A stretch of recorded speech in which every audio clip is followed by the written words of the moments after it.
Hi అండి. మన గార్డెన్‌లో ఈ వంకాయ మొక్కలు చూడండి ఎంత గుబురుగా వచ్చేసాయి కదా! ఈ బ్లూ టబ్‌లో అయితే కాకరపాదు కూడా వచ్చింది. ఎక్కువగా కిచెన్ వేస్ట్ అయితే వేస్తూ ఉంటాను కదా! ఆ కిచెన్ వేస్ట్ నుండి అయితే ఈ కాకర మొక్కలైతే ఇలా వచ్చేసాయి. చూసారా ఎంత గుబురుగా వచ్చేసింది కదా! ఇలా గుబురుగా ఉంటే మొక్కలకి పెస్ట్‌లు ఎక్కువగా వచ్చే అవకాశం అయితే ఉంటుంది. అందుకనైతే కొన్ని ఆకులనైతే తీసేసుకుందాం. ఫస్ట్ అయితే ఎప్పుడు కూడా మట్టికి దగ్గరగా ఉండే ఆకుల్ని అన్నిటినీ కూడా కట్ చేసుకుంటూ ఉండాలన్నమాట. ఇలా కట్ చేసుకుంటూ ఉంటే మొక్కకి గాలి వెలుతురు బాగా తగిలి మొక్క బాగా ఎదుగుతుంది. ఇలా పాదులకైతే ఎక్కువగా కిందకు ఉన్న ఆకులన్నీ కూడా మనం తీసేసుకుంటే పాదు త్వరగా పైకి వెళ్తుందన్నమాట. పాదు ఎదగడానికి హెల్ప్ అవుతుంది.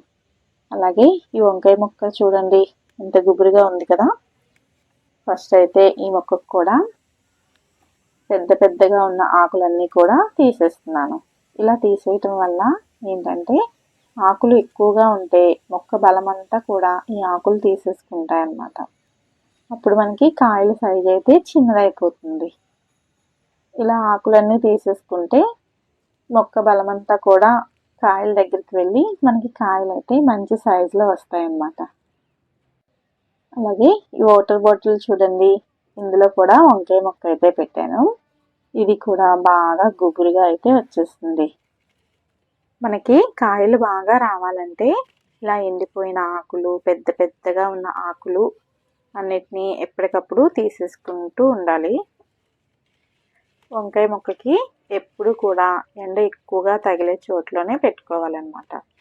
అలాగే మట్టి కూడా ఎప్పుడు తేమగా ఉండేలా చూసుకోవాలి. అప్పుడు మనకి కాయలు అయితే బాగా వస్తాయి అన్నమాట. మొక్క అయితే ఇలాగా పూత అయితే వస్తుంది కదండి. ఇలా ఫస్ట్ వచ్చే పూత అంతా కూడా రాలిపోతూ ఉంటుంది. మనము పుల్లటి మజ్జిగనైతే స్ప్రే చేసుకొని మొక్కకి ఇస్తూ ఉంటే మొక్క మొదట్లో అలాగే ఆకుల మీద కూడా స్ప్రే చేస్తూ ఉంటే పూత అయితే నిలబడి కాయలు అయితే బాగా వస్తాయన్నమాట.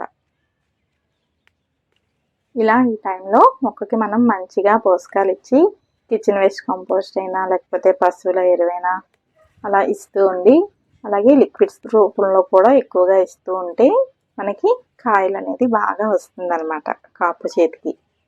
ఇలా తీసేసిన ఆకులన్నీ కూడా మనం ఎండలోని ఆరేసుకొని వీటిని మనం కంపోస్ట్లోకి వాడుకోవచ్చు. అలాగే మీరు మన ఛానల్ని ఫస్ట్ టైం చూస్తున్నట్టయితే ఈ వీడియో నచ్చితే లైక్ చేసి ఛానల్ని సబ్స్క్రైబ్ చేసుకోండి. ఈ కాకరపాదు అయితే పైకి ఎదుగుతుందని ఇలాగా కర్రనైతే సపోర్ట్గా పెట్టాను. ఈ కిందకి పడిపోతున్న తీగలన్నిటినీ కూడా ఇలా దగ్గరగా పెట్టి కొంచెం లూజ్గా అయితే కట్టాలన్నమాట. మనం ఇలా కట్టుకుంటే మొక్క అయితే పైకి వెళ్తుంది. ఇలా తీగజాతి మొక్కలకి మనం స్టార్టింగ్లో అయితే బాగా కేర్ తీసుకోవాలి.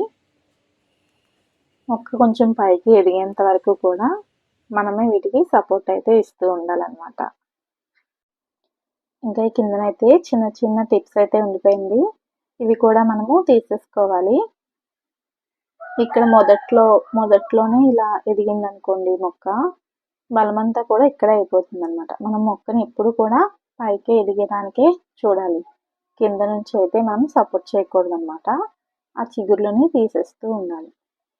ఇక్కడైతే ఒక కాయని నేను విత్తనాల కోసమని వదిలేసాను. లాస్ట్ వీడియోలో కూడా చూపించాను కదండి కాయ. ఇది నేను కాయ పగిలితే విత్తనాలకి రెడీ అయినట్టు తీద్దామని అనుకున్నాను. కానీ ఇక్కడ ఏమైందంటే కాయ అంతా కూడా ఒకవైపుకి కుళ్ళిపోయిందనమాట. ఒక సైడ్ అంతా కుళ్ళిపోతుంది, ఒకవైపు ఏమో బాగానే ఉంది. నేను ఎక్కువగా ఈ వంకాయ మొక్కల కోసం అయితే నార్లు తెచ్చుకొని ఇలా అయితే నాటుకునేదాన్ని. ఇలా ఫస్ట్ టైం అయితే వంకాయని విత్తనాల కోసం అని ఉంచాను. ఎప్పుడు తీయాలో తెలియక ఇలా వంకాయ అయితే కుళ్ళిపోయింది.